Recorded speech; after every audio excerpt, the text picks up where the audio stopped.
Something that I've been thinking about for a while is why people are afraid of things in life. Hey guys, welcome back to another video. Please stay with me until the end of the video. How to overcome fear and anxiety. In this video, I will give you a few helpful tips that help me to overcome this fear more and more. But at first, let's give our minds some rest and go outside. Fear exists only in our mind, and stepping outside helps to see everything way more relaxed, right? I live in capital of Turkey, Ankara, a beautiful and relatively quiet city, and occasionally I visit family in my hometown. Ankara, a city that has many historical monuments. One of the places I visited today was the beautiful historical neighborhood of Hamamönü. Let's talk about our subject together with seeing this beautiful neighborhood and then drawing a painting. Fear is one of the most powerful emotions. It has a very strong effect on your mind and body. Fear can create strong signals of response when we are in emergencies. For instance, if we are caught in a fire or are being attacked. It can also take effect when you are faced with non-dangerous events like exams, public speaking, a new job, a date, or even a party. It's a natural response to a threat that can be either perceived or real. Anxiety is a word we use for some types of fear that are usually to do with the thought of a threat or something going wrong in the future, rather than right now.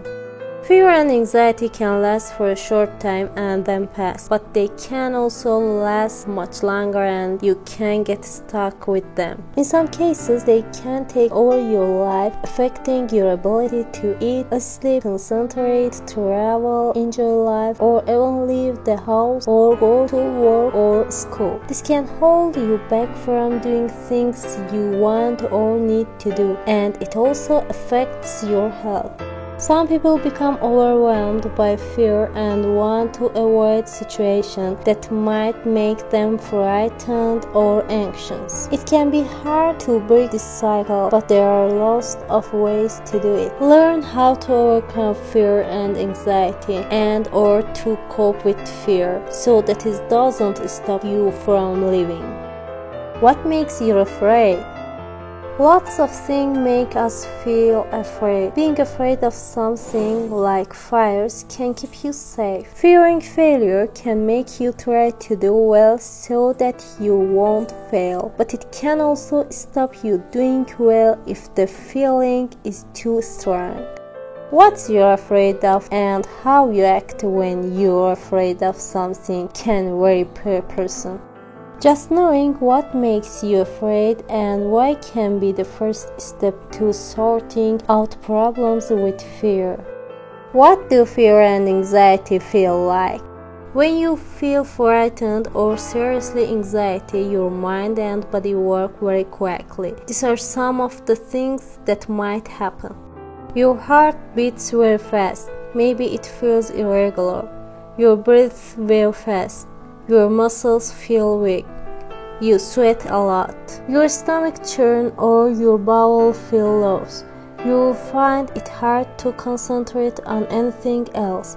You feel dizzy. You feel frozen to the spot. You can't eat. You have hot and cold sweats. You get a dry mouth.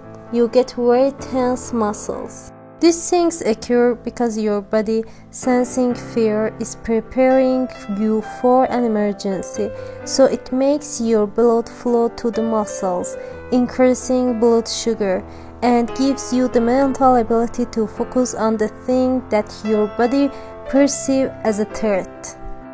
With anxiety in the longer term, you may have some of the above symptoms as well as a more nagging sense of fear, and you may get irritable, have trouble sleeping, develop headaches, or have trouble getting on with work and planning for the future, might lose self-confidence. Why do I feel like this when I'm not in any real danger? Early humans need the fast, powerful response that fear causes, as they were often in situations of physical danger. However, we no longer face the same threats in modern-day living.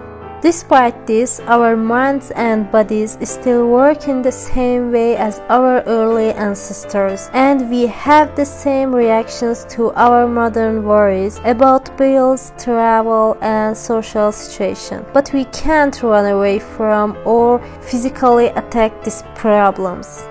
The physical feeling of fear can be scary in themselves, especially if you are experiencing them and you don't know why, or if they seem out of proportion to the situation. Instead of alerting you to a danger and preparing you to respond to it, your fear or anxiety can kick in for any perceived threat, which could be imaginary or minor. How do I know if I need help? Fear and anxiety can affect all of us every now and then. It is only when it is severe and long-lasting that doctors class it as a mental health problem. If you feel anxious all the time for several weeks, or if it feels like your fears are taking over your life, then it's a good idea to ask your doctor for help. How can I help myself? Face your fear if you can. Exposing yourself to your fears can be an effective way of overcoming this anxiety. Know yourself. Try to learn more about your fear or anxiety. Keep an anxiety diary or thought record to note down when it happened and what happens. Exercise requires some concentration, and this can take your mind off your fear and anxiety. Learning relaxation technique can help you with the mental and physical feeling of fear. You could also try learning things like yoga, draw a painting, meditation, massage, or listen to the music. Healthy eating. Eat lots of fruit and vegetable and try to avoid too much sugar. Avoid alcohol or drink in moderation. Nature calms people, reducing stress levels and changing moods from anxious to relaxed. I hope you do not have fear and anxiety in your life. And if you have this problem, do not worry and keep trying to overcome fear and anxiety again. Thank you for stopping by and spending some time with me. See you next time.